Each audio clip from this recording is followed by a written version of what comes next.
Bismillah. Innal hamdalillah nahmaduhu wa nasta'inuhu wa nastaghfiruh wa na'udzu billahi min shururi anfusina wa min sayyiati a'malina. May yahdihillahu fala mudilla lahu wa may yudlil fala hadiya lahu. Wa asyhadu an la ilaha illallah wahdahu la syarika lahu wa asyhadu anna Muhammadan abduhu wa rasuluh. Soal jawab edisi 9 Juni 2022 bertepatan dengan 9 Zulqa'dah 1443 Hijriah. Soal: Assalamualaikum Ustaz Sa'id, semoga Allah mudahkan segala urusan Ustaz dan lebih diikhlaskan dalam berdakwah. Begini Ustaz, saya dan istri sudah 40 tahun menikah, tapi belum mendapatkan anak. Padahal harta kami lumayan banyak, dari mobil mewah dan villa dan kebun-kebun sawit. Pertanyaan, bolehkah kami mengadopsi anak dari orang yang miskin, dan bolehkah ke depannya jika kami meninggal, anak ini mewarisi harta-harta kami seperti ahli waris lainnya? Jazakallahu khair. Bismillah, alhamdulillah, wassalatu wassalamu ala rasulillah wa ala alihi wa sahbihi wa man wala. Wa ashhadu an la ilaha illallah wahdahu la syarikalah wa ashhadu anna Muhammadan abduhu wa rasuluh, amma ba'd. Insyaallah dimulai dari hari kemarin banyak sekali pertanyaan-pertanyaan dari ikhwanuna dan akhwati fillah. Maka kita akan mengumpulkan pertanyaan-pertanyaan tersebut, kita jawab setiap hari satu soal jawab, baik di kajian ba'dal asr atau ba'dal maghrib atau ba'dal zuhur atau ba'dal fajr. Dan itu nanti dimasukkan kepada playlist YouTube soal jawab setiap bulan. Misalnya soal jawab bulan Dzulqa'dah dari awal sampai akhir, nanti masuk bulan Dzulhijjah, soal jawab bulan Dzulhijjah, seperti itu. Maka ini adalah termasuk soal ketiga di bulan Dzulqa'dah. Maka pertanyaan seperti antum dengar, apakah boleh seseorang yang mempunyai harta yang banyak agar meneruskan dari warisan hartanya, dikarenakan tidak mempunyai anak, agar dia itu mengadopsi? Maka ketahuilah ya ibadah Allah, bahwa hukum mengadopsi anak itu perbuatan yang sangat baik di dalam Islam, dan pahalanya sangat besar di sisi Allah, terutama bagi mereka orang-orang yang kaya, untuk mengadopsi anak-anak yang ada di panti-panti asuhan ataupun dari keluarga yang fakir ataupun dari para yatim piatu. Maka telah datang hadis yang diriwayatkan oleh Imam Al-Bukhari dari Sahal bin Sa'ad. Berkata Rasulullah sallallahu alaihi wa ala alihi wasallam, "Ana wa kafilul yatim fil jannah hakada." Fil jannah hakada, sambil mengisyaratkan jari, jarak antara jari telunjuk dengan jari tengah. Maknanya, ana wa kafilul yatim, aku dengan orang-orang yang mengambil anak-anak yatim untuk diadopsi dan diurus, maka di surga seperti aku dengannya seperti ini. Maka Nabi menunjukkan telunjuk dengan jari tengahnya. Maka di sini masuk kepada keumuman hadis bahwa anak yatim boleh diangkat menjadi anak angkatnya. Dan di dalam permasalahan ini tentunya ada beberapa perkara bagi orang-orang yang mengadopsi anak. Pertama, si anak itu tidak boleh dinasabkan kepada yang mengadopsinya. Misalnya,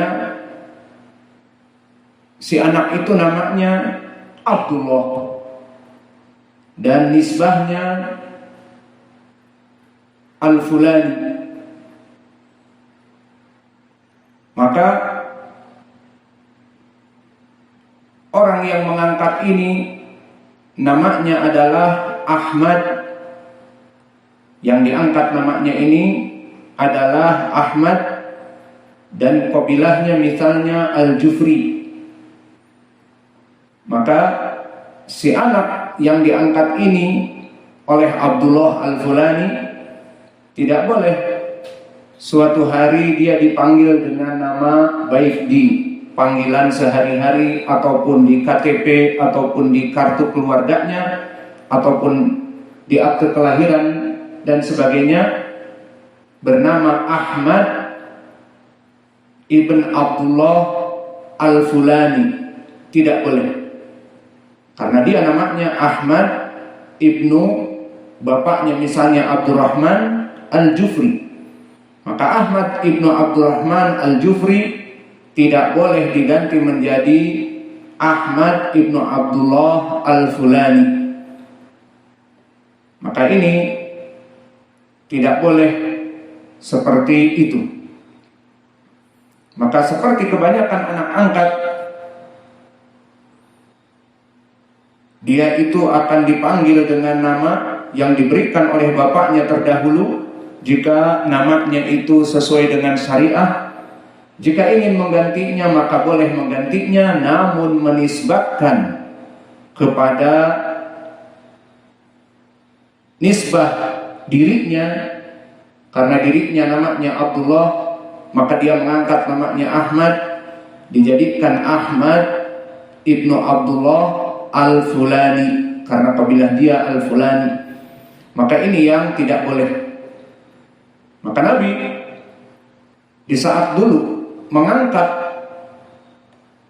Zaid jadi anak angkatnya dari perbudakan, maka dia memanggil nama Zaid ibnu Muhammad. Akhirnya perbuatan ini perbuatan yang salah, diturunkan oleh Allah ayat Al-Quran, wa ma ja'ala adiya'akum abna'akum dzalikum qaulukum biafwahikum wallahu yaqulul haq wa huwa yahdis sabil. Maka Allah tidak menjadikan anak-anak angkatmu sebagai anak kandungmu sendiri. Yang demikian itu hanyalah perkataanmu di mulutmu saja. Dan Allah mengatakan yang sebenarnya, dan dia menunjukkan jalan yang hak, jalan yang benar. Maka di dalam surat Al-Ahzab ini ditafsirkan pula oleh Imam Ibnu Katsir bahwa ayat ini turun yubayyin hala Zaid ibni Harithah radhiyallahu anhu, bekas budak Rasulullah. Maka Zaid ibnu Harithah, bapaknya Harithah, sebelum diangkat sebagai Nabi SAW mengangkatnya sebagai anak, sampai-sampai dia dipanggil Zaid ibnu Muhammad. Kemudian diturunkanlah ayat ini. Di antaranya, maka Muhammadun aba ahadin min rijalikum walakin Rasulullah wa khataman nabiyyin, bahwa Muhammad itu sekali-kali bukanlah bapak dari seorang laki-laki di antara kalian, tetapi dia adalah Rasulullah dan penutup para nabi. Sehingga dari dua ayat di atas diharamkan menisbatkan anak angkat kepada orang tua angkatnya. Bahkan Allah berfirman setelah itu di ayat yang lain, ud'uhum li'abaihim huwa aqsatu indallah. Maka panggillah mereka anak-anak angkat itu dengan memakai nama bapak-bapak kandung mereka. Di dalam surat Al-Ahzab juga. Maka dari pendalilan-pendalilan di atas, anak angkat tidak sama dengan anak kandung. Pertama dari segi nasab, biarlah mereka itu nasabnya seperti nasab dari bapaknya. Ahmad, bapaknya Abdurrahman menjadi Ahmad ibnu Abdurrahman Al-Jufri. Tidak bisa diangkat menjadi Ahmad ibnu yang mengangkat adopsi ini namanya Abdullah Al-Fulani menjadi Ahmad ibnu Abdullah Al-Fulani. Tidak, tetap dinamakan dengan nasab bapaknya. Dan pertanyaan yang terakhir, adakah bagi anak angkat itu mendapatkan hak waris seperti anak-anak kandung?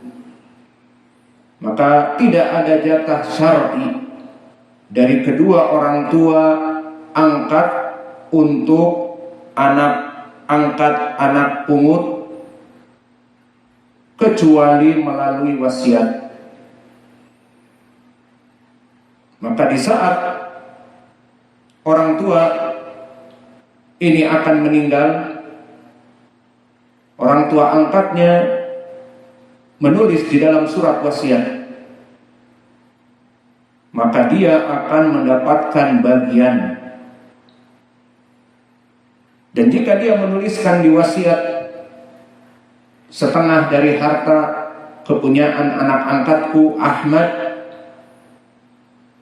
ibnu Abdurrahman Al-Jufri misalnya, atau sepertiga atau 3/4, maka jika ada tulisan seperti ini, semua dari kerabat-kerabat karena akan mendapatkan hak saudara dari pengadopsi anak dan istrinya, dan juga dari cucu-cucunya, dan masih ada kedua orang tuanya juga jika masih ada mendapatkan,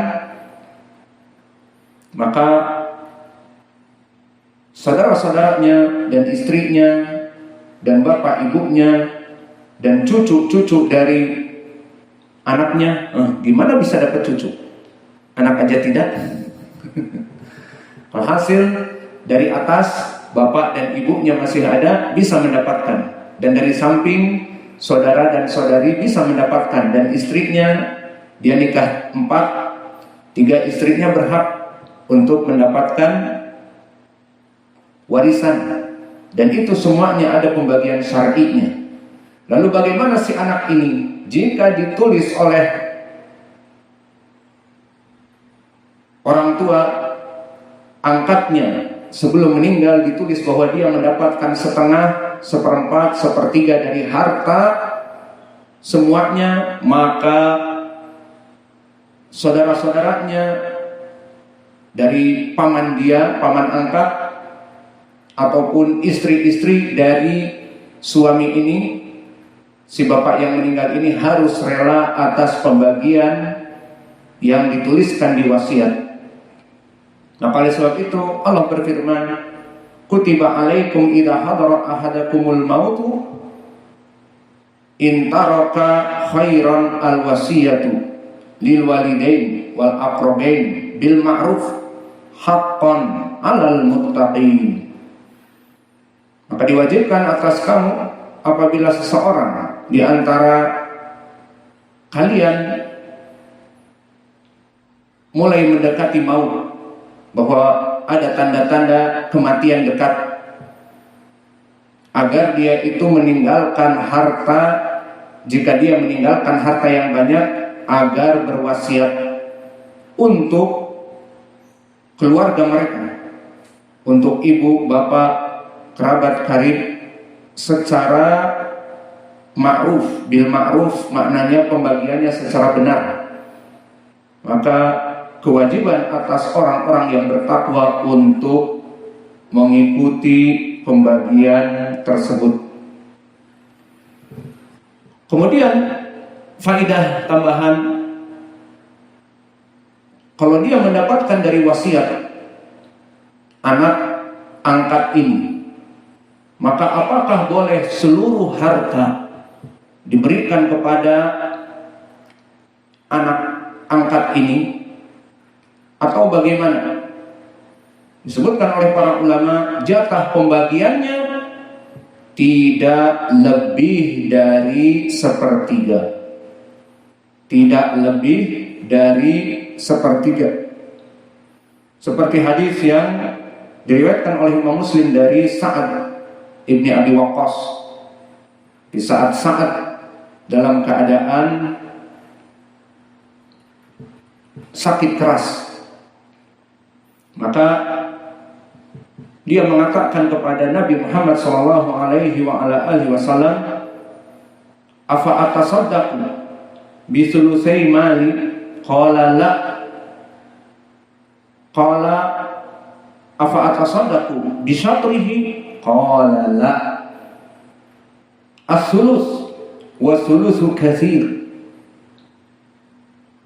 Maka di sini disebutkan di dalam hadis diriwayatkan oleh Imam Muslim di saat Sa'ad ibni Abi Waqqas dalam keadaan sakit yang dia pikir sakitnya keras, mungkin akan meninggal, diziarahi oleh Nabi, ziaratul marid. Maka dikatakan, aku mempunyai harta yang banyak dan tidak ada yang mewarisiku kecuali satu anak perempuan. Maka satu anak perempuan mewarisi harta yang banyak seperti ini. Sayang, kata dirinya. Maka bolehkah aku bersedekah untuk kaum muslimin? Diberikan kepada Baitul Mal, diberikan kepada Nabi untuk perlengkapan persediaan makanan kaum muslimin dan peperangan dengan jumlah 2/3 dari hartaku. Gambaran 2/3 adalah 100% dibagi 3. Maka 2/3 dari, misalnya kalau 100 dibagi 3 mendapatkan 33,5. 33,5, 33,5, 33,5. Maka 2/3 menjadi 33,5 tambah 33,5. 67. Maka 67% hartanya untuk kaum muslimin, dan disisakan untuk putrinya 33%. Maka Nabi menolak. La. Taib. Fa kaifa bi syatriha? Lalu bagaimana setengahnya? 50-50. 50% hartaku untuk kaum muslimin. Setelah dihitung, 50% untuk putriku. Kata Nabi juga dikatakan la. Lalu bagaimana ya Rasulullah? Qala as-sulusu wa sulusu khair. Maka kalau sepertiga boleh, dan sepertiga sudah sangat banyak. Maka disebutkan bahwa innaka antadara wirasataka agniya khairun min antadarahum aliyatun yatakaffafuna an-nasa. Bahwa kamu meninggalkan dunia ini dan menyebabkan keluarga kamu dalam keadaan tentram, bahagia, harta banyak, itu lebih baik daripada kamu meninggalkan mereka dalam keadaan fakir dan membutuhkan rasa kasihan orang lain dan meminta dari orang lain. Maka lebih baik meninggalkan harta untuk ahli waris. Maka dari ini berpendapat para ulama ucapan Nabi as-sulus wa sulusu katsir. Maka maknanya sepertiga pun banyak. Maka lebih mendekati dari sunnah agar diberikan wasiat kepada anak hasil adopsinya itu sepertiga dari harta semuanya. Ini paling banyak, dan lebih baik lagi di bawah dari sepertiga, karena Nabi mengucapkan as-sulus wa sulusul katsir, sepertiga, dan sepertiga itu sudah banyak. Maka boleh 1/4 atau lebih sedikit lagi 1/5.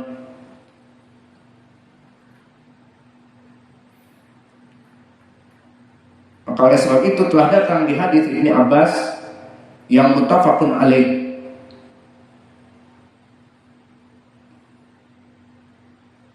law wassan nasa ila rubi'i li'anna Rasulullah sallallahu alaihi wasallam qala as-sulus wa sulusu katsir au kabir. Maka telah datang hadis yang muttafaqun alaih dari Ibnu Abbas, yang dimana hadis ini hadis yang muttafaqun alaih.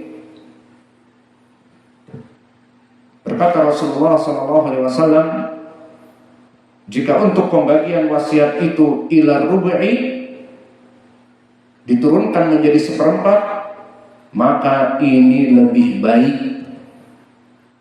Karena Nabi mengatakan as-sulus wa sulusu katsir wa au kabir. Maka sepertiga itu banyak. Maka di sini Ibnu Abbas memfatwakan di hadis muttafaqan alaih agar diberikan anak pungut, anak adopsi tidak lebih dari sepertiga atau diturunkan sedikit menjadi seperempat dan sebagainya. Kenapa? Karena untuk orang-orang yang ditinggalkan yang lainnya, agar tidak terjadi kesenjangan sosial. Misalnya istrinya mengatakan, bagaimana aku mendapatkan sedikit 1/8 misalnya, padahal anak angkatku yang aku angkat dan aku asuh mendapatkan setengahnya misalnya. Maka untuk mencegah kesenjangan sosial seperti ini, dan juga saudara-saudara laki-laki dan perempuan dari orang kaya ini ataupun paman angkat itu pun akan mengadu, aku